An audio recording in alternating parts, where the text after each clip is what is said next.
A trombeta que será tocada quando Jesus vir buscar a igreja é a sétima? Não, Celso, não tem nada a ver com isso não, viu? Eu sei que você aí fez uma confusão com a ordem das trombetas que aparecem no livro de Apocalipse, supondo que só porque a palavra que Paulo usa para falar sobre o que acontecerá no momento do arrebatamento é trombeta, aí eu acho que você se confundiu, ou talvez você tenha ouvido aí alguns pregadores pós-tribulacionistas e está um pouco confuso. Mas uma trombeta não tem nada a ver com a outra não, tá? Existe... Essa questão do uso da palavra trombeta é uma confusão na cabeça de muita gente. Trombeta, basicamente, era usada tanto na comunidade hebraica como na comunidade grega. E na romana também, sabe? As cornetas, as trombetas, eram usadas para muitas finalidades. Na batalha, na música, nos esportes, para convocar as pessoas, para pedir silêncio para que um arauto pudesse se pronunciar da tribuna. Então, a trombeta era quase onipresente em diversas atividades, tanto na atividade da cultura hebraica, não só na cultura, como também nos aspectos sociais, militares e religiosos, de uma forma geral, e também na cultura grega. Então, quando você lê na Bíblia, em qualquer lugar, a menção da palavra trombeta, você tem que entender o contexto e saber o que é que está sendo usado ali, o que é que aquilo significa. Para você não pensar que toda e qualquer trombeta tem que ser ajuntada com os outros versículos que também tem a palavra trombeta. Se você fizer isso, você vai ficar doido, você não vai entender mais nada. Porque não é porque é a mesma palavra que é a mesma doutrina ou o mesmo ensinamento ou que o texto está falando da mesma coisa. O livro de 1 Coríntios, capítulo 15, quando Paulo fala sobre a última trombeta, ou lá 1 Tessalonicenses, capítulo 4, que ele fala da trombeta de Deus, né? Mas vamos ficar com 1 Coríntios 15, que fala da última, já que dá uma noção de ordem. Então as pessoas gostam muito de associar a citação da última trombeta de 1 Coríntios 15 com a sétima trombeta do livro de Apocalipse, porque eles acham que as duas são a mesma. Mas quando Paulo falou daquela trombeta, ele estava falando para o povo que lhe ouvia. Ele escreveu uma carta para os coríntios e ele esperava que os coríntios lhe entendessem. E é bom a gente prestar atenção que os destinatários da carta não são hebreus. A epístola aos hebreus é outra. Esta epístola é uma epístola aos coríntios. Os coríntios eram gentios, pagãos, que se converteram. Claro que era possível que algum judeu que habitasse na cidade, frequentasse a sinagoga, tendo ouvido falar de Jesus, pudesse ter crido e também congregasse lá. As comunidades formadas e lideradas por Paulo, em sua grande maioria, eram comunidades mistas, formadas por judeus e gentios crentes, mas a grande maioria era sempre gentia, né? Então, quando ele escreve aos coríntios, ele usa um linguajar que os coríntios iriam entender. Ele está querendo se fazer entender. Não teria sentido ele falar, por exemplo, de alguma coisa que só fizesse sentido para quem entendesse a cultura judaica, a não ser que ele explicasse, a não ser que ele fizesse menção do assunto, a não ser que ele soubesse que o povo para quem ele está escrevendo tinha um entendimento do que ele queria falar. Mas ali em Coríntios você vai ver que ao longo das duas epístolas ele fala bastante sobre esportes. É predominante a linguagem desportiva nas cartas de Paulo aos Coríntios. Ele fala sobre judeus crentes que não deveriam desfazer a sua circuncisão. A gente sempre fala, a gente sempre lembra dos gentios que queriam se circuncidar para tentar seguir a lei de Moisés, porque achavam que ser crente em Jesus era obrigatório praticar o judaísmo, né? E a gente sempre lembra dos gentios que se circuncidavam, contra os quais Paulo pregava, como, por exemplo, ao longo de toda a epístola aos Gálatas. Mas existiam aqueles em Corinto que queriam participar dos jogos e eles jogavam praticamente nus, ou seminus. E eles tinham vergonha da circuncisão porque eram diferentes dos demais homens. E aí, alguns deles que queriam participar dos esportes na cidade de Corinto, eles desfaziam a circuncisão com alguma cirurgia para não chamar tanta atenção. Então, Paulo diz, não desfaçam a sua circuncisão, porque não há necessidade disso, isso não é importante. Então, em outras ocasiões, ele diz que as pessoas corriam no estádio, mas eles tinham que lembrar que só um iria ganhar, e disse, eu também corro com esse mesmo sentimento, eu esmurro o meu corpo, todo atleta em tudo se domina. Então, ele diz que ele sempre usa linguagens esportivas ali nos livros, nas epístolas aos Coríntios, porque em Corinto acontecia o segundo mais importante jogo do mundo grego. O primeiro era as Olimpíadas e o segundo era o jogo os Jogos Istmicos, porque Corinto ficava no istmo, ficava neste istmo, que é uma nomenclatura da geografia, tá, gente? É como se fosse um segmento de terra cercado por água dos dois lados, dois mares ou mesmo oceano dos dois lados. É o contrário do estreito, né? Como o Estreito de Gibraltar, que a gente aprende na escola, que é um pequeno filamento de água cercado por dois continentes ou duas porções de terra. O estreito é o contrário. Então, os jogos istmicos, porque Corinto ficava no istmo, neste lugar onde tinha esses jogos, eram muito, muito, muito populares, muito demais. E aí, pelo que parece, Paulo está fazendo referência ao que acontecia nestes jogos, porque para começar os jogos, as festividades esportivas, se realizava um campeonato. O primeiro campeonato era para decidir quem seria o trombeteiro oficial. Então, os trombeteiros competiam entre si para ver quem tinha mais domínio do toque, da potência e assim por diante. Aí o trombeteiro oficial era escolhido, aí eles estabeleciam lá as questões da ordem e eles começavam com uma festividade. E nessa festividade tinha uma primeira trombeta que era tocada para dar abertura aos trabalhos esportivos. Mas no final do período de festividades esportivas, uma última trombeta era tocada justamente para convocar o pessoal para a tribuna para receber a premiação. E quando Paulo fala ali da última trombeta, e provavelmente ele quer se referir ao tempo final da existência da igreja na Terra e o último momento em que ela tem de ainda pregar o evangelho, fazer a obra de Deus e viver o cristianismo. Então, é como se Paulo estivesse dizendo que o tempo do fim está chegando, porque depois disso a igreja vai prestar contas das suas obras diante do tribunal de Cristo para receber os seus galardões, que inclusive Paulo fala isso lá em 2 Coríntios capítulo 5, né? Dizendo que precisamos comparecer perante o tribunal de Cristo para recebermos pelo bem ou pelo mal que fizemos por meio do corpo. Então, a última trombeta é o tempo final, é o tempo limite para o período da existência da igreja na Terra, quando então ela será convocada para a tribuna celeste para receber a sua coroa, as suas recompensas, os seus galardões. É mais provável que seja isso que Paulo quer falar quando ele fala da última trombeta lá em 1 Coríntios. Até porque, se ele fosse falar de uma coisa que não fazia sentido para os coríntios, Paulo não estava preocupado em escrever aos coríntios. E às vezes a gente não pensa nisso, que todas as cartas que foram escritas, às vezes podem não fazer sentido para nós. A gente pode tentar quebrar a cabeça para tentar entender, mas quem recebia, entendia, porque era destinada para eles e fazia sentido para eles. Além disso, 1 Coríntios, a epístola de 1 Coríntios, ela foi escrita por volta do ano 55 depois de Cristo. Mas a carta, o livro de Apocalipse, escrito por João, ele foi escrito entre os anos 90 e 96, pelo menos essa é a referência mais reconhecida no mundo acadêmico. O que significa dizer que de 55 para 96 tem muito tempo, são dezenas de anos. O que quer dizer que não faria sentido Paulo estar fazendo referência a uma coisa que João iria escrever quase 50 anos depois. Não tem sentido. E mesmo assim, os escritores do Novo Testamento, Paulo e João, por exemplo, eles não combinavam entre si para decidir o que é que iria ser escrito. A terminologia doutrinária de Pedro é uma, a terminologia doutrinária de Paulo é outra. Não havia uma espécie de sindicato dos escritores do Novo Testamento para eles decidirem o que eles iam falar, como eles iriam ensinar, qual era a doutrina que deveria ser crida e propagada, qual a terminologia correta para se referir a certos assuntos. Não existia isso. Cada um falava de acordo com o conhecimento que tinha, com a sua própria revelação pessoal, seu entendimento pessoal, a sua vivência e a sua experiência. Tanto é que o próprio Pedro, que andava com Jesus quando ele esteve na terra, reconheceu em Paulo um homem de Deus que recebia coisas diretamente do Senhor, a ponto de ler tudo aquilo que ele escrevia. E ele sabia que Paulo tinha se convertido depois dele. Ele não tinha conhecido Jesus, mas mesmo assim, Pedro reconhecia em Paulo uma revelação fora do normal. O que eu quero dizer é que, se você pensar que Paulo está falando da mesma trombeta, da sétima trombeta de Apocalipse, lá de João, pensar que a sétima é a última, meu irmão, vai dar um dano na sua cabeça tão grande que você não vai conseguir sair tão fácil.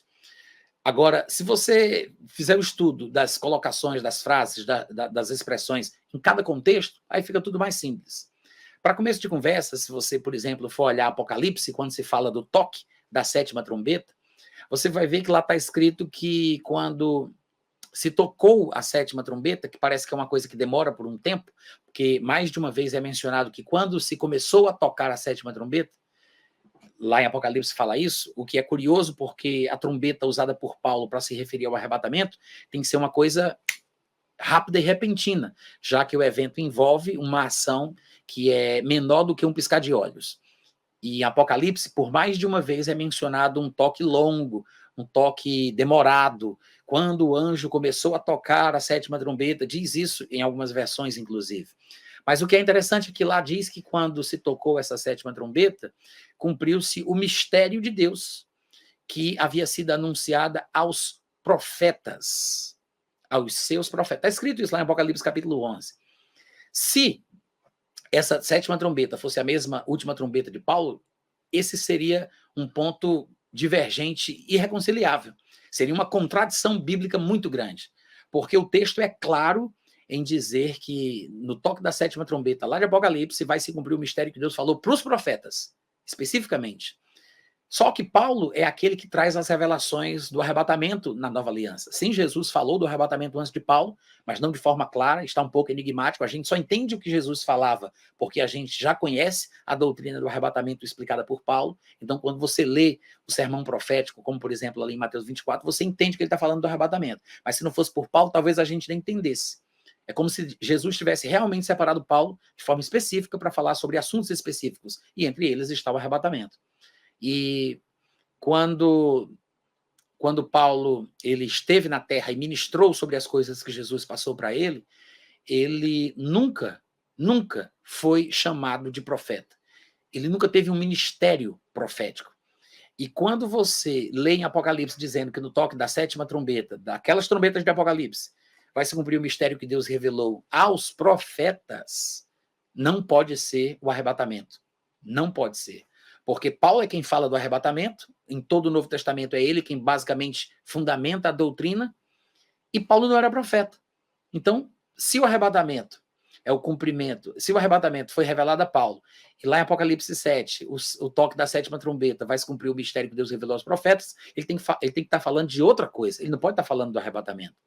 Porque quando a gente realmente conhece o Novo Testamento, e não como esse pessoal doido da internet, né, que pega um versículo aqui, pega outro acolá, aí diz, eita, tem a palavra trombeta aqui, tem outra trombeta aqui também, bora juntar, eita, tem mistério aqui também, bora juntar, né? Loucura do povo que não pensa, não analisa as coisas com calma. Porque quando você conhece mesmo o Novo Testamento e você percebe o chamado, o ministério de Paulo, você percebe que ele nunca foi profeta. O próprio Paulo, ele diz qual era o seu ministério e qual a abrangência ministerial que Jesus Cristo conferiu a ele. Lá em Atos capítulo 13, está escrito que havia profetas e mestres na igreja de Antioquia. Paulo estava lá, porque no final da lista diz Barnabé e Paulo. Então, Paulo estava lá. Aí você diz, então, se havia profetas e mestres, será que Paulo não era o profeta? Bom, a gente vai juntar outros textos da Bíblia para saber em que classe ministerial Paulo se encontrava, né? Se ele era profeta ou se ele era mestre. Mas o que é interessante é que nesse mesmo capítulo 13 de Atos, diz que naquele dia o Espírito Santo falou, separai-me agora Barnabé e Paulo para a obra que os tenho chamado. E a partir dali, pela primeira vez, eles são chamados de apóstolos. Então, pelo menos uma coisa a gente sabe. Já no capítulo 14, Paulo é chamado pela primeira vez de apóstolo, juntamente com Barnabé. Então, pelo menos apóstolo ele era. Ele era alguma coisa antes, mas o quê? Basta a gente olhar o que ele tem para dizer sobre si mesmo. 1 Timóteo capítulo 2, versículo 11, 2 Timóteo capítulo 1, versículo 7. Se eu não estiver enganado, vou até conferir aqui, se eu não troquei. Às vezes acontece isso, né? A gente junta uma coisa com outra. 1 Timóteo 2,7 e 2 Timóteo 1,11. O próprio Paulo falando de si, ele diz, digo a verdade em Cristo, não minto, eu fui designado por Jesus, por Deus, para ser pregador, apóstolo e mestre. Ponto. Acabou-se a conversa. Pregador, apóstolo e mestre. Mas cadê o ministério profético? Paulo não era profeta, ele nunca foi profeta. O problema é que as pessoas querem colocar sobre Paulo um ministério que ele nunca teve. Paulo nunca foi profeta, tá? Ele foi pregador, apóstolo e mestre. Aí você diz, Natan, mas como é que Paulo teve as revelações que ele teve? Ele só pode ter sido profeta, porque são os profetas que têm essas revelações. Engano seu. Se você, como eu disse, conhecesse um pouco melhor o texto do Novo Testamento, você perceberia que o próprio Paulo, em Efésios 3, ele vai revelar que Jesus Cristo revelou para o tempo em que a gente vive as profundezas da doutrina cristã. Só que esta revelação, segundo o texto de Paulo, foi concedida aos apóstolos e profetas. Então, não pense que as revelações que Paulo tinha era por causa que ele era profeta. Não, é porque ele era apóstolo. Porque Jesus revelou aos apóstolos e profetas. Então, há características concedidas a Paulo pelo seu ministério, mas não é porque ele era profeta, e sim porque ele era apóstolo, tá? Então, Paulo, quem estabelece praticamente a doutrina do arrebatamento no Novo Testamento, nunca foi profeta. Então, Apocalipse, capítulo 11, que fala do ressoar da sétima trombeta, não pode estar falando do arrebatamento, porque se ao soar da trombeta, a sétima trombeta, vai se cumprir o mistério que Deus revelou aos profetas, então Paulo não tem nada a ver com isso. E Paulo falou do arrebatamento, então esse mistério de Apocalipse 11 não tem nada a ver com o arrebatamento. Tem que ser aquilo que ele revelou aos profetas. Muito mais provavelmente, ele se refere aos profetas veterotestamentários, que falavam que um dia Deus iria cumprir todas as promessas que ele tinha feito ao povo de Israel. Ele ajuntaria todos na terra de Israel, um por um seriam colhidos. Lá Isaías diz que Deus tocaria uma grande trombeta e ajuntaria os escolhidos de uma a outra extremidade do céu. Eles voltariam a Israel e adorariam a Deus em paz, numa época dourada, quando Jesus Cristo estivesse, o Messias, né, estivesse reinando no mundo. Então, é quando o mundo, é o tempo da restauração de todas as coisas, do qual falou Pedro no discurso aos seus irmãos compatriotas israelitas. Eu vou até ver se eu consigo encontrar aqui para ler para vocês. Atos, capítulo 3. O povo correu atônito para junto deles no pórtico chamado de Salomão, por causa da cura daquele homem paralítico. Aí, no versículo 12, Pedro, à vista disso, Pedro se dirigiu ao povo dizendo, deixa eu ver aqui se eu tenho aqui uma coisa diferente, espera aí. Achei. Ele diz, à vista disso, Pedro se dirigiu ao povo dizendo, israelitas, olha para quem é o discurso de Pedro, tá? Ele diz, israelitas, por que vos maravilhais disto, da cura daquele homem paralítico? Ou por que fitais os olhos em nós, como se pelo nosso próprio poder ou piedade o tivéssemos feito andar? O Deus de Abraão, de Isaque e de Jacó, o Deus de nossos pais, dos nossos antepassados, glorificou a seu servo, Jesus, a quem vós traístes e negastes perante Pilatos, quando este havia decidido soltá-lo. Vós, porém, israelitas, negastes o santo e o justo, e pedistes que vos concedessem um homicida, que era Barrabás. Dessarte, vocês mataram o autor da vida, a quem Deus ressuscitou dentre os mortos, do que nós, os apóstolos, somos testemunhas.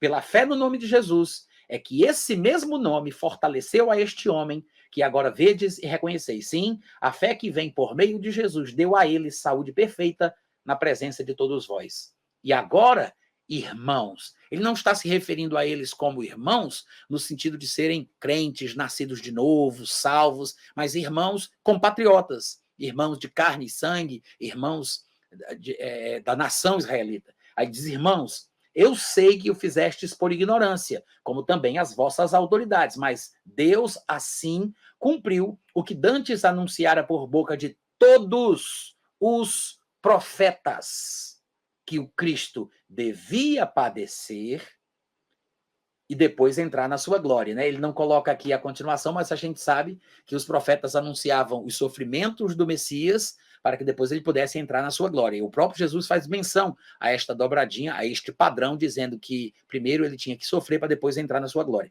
E aí ele diz, vocês não sabem que todos os profetas anunciaram que o Cristo deveria padecer? Aí ele fala no versículo 19, por causa disso, eu conclamo vocês a que se arrependam. Arrependei-vos, pois, e convertei-vos para serem cancelados os vossos pecados, a fim de que, da presença do Senhor, venham tempos de refrigério e que envie ele o Cristo, esse que já vos foi designado, que é o mesmo Jesus, ao qual é necessário que o céu retenha até a este tempo da restauração de todas as coisas, tempo este do qual Deus falou pela boca de todos os seus santos profetas desde a antiguidade. É disso aqui que Apocalipse 11 está falando. É disto aqui que se refere a trombeta, a sétima trombeta, que são juízos divinos sobre a terra, mais especialmente sobre o próprio povo judeu, o próprio povo de Deus, que no estado de rebeldia que se encontra atualmente, está em pecado. E durante a tribulação, cujo objetivo também é promover o arrependimento do povo hebreu, que é exatamente por causa disso que se fala da tribulação, que será um tempo de angústia para Jacó, se referindo ao sofrimento dos descendentes de Jacó, de Israel. E aí, nesse momento, então, se cumprirá isso que Pedro acabou de falar aqui, que segundo ele, todos os profetas anunciaram que tem que acontecer. O tempo da restauração de todas as coisas. É disso que Apocalipse 11 fala. É a isso que a última trombeta de Apocalipse, a sétima trombeta de Apocalipse se refere. Não tem nada a ver com outras trombetas que apareçam na Bíblia, não tem nada a ver com a trombeta mencionada por Paulo.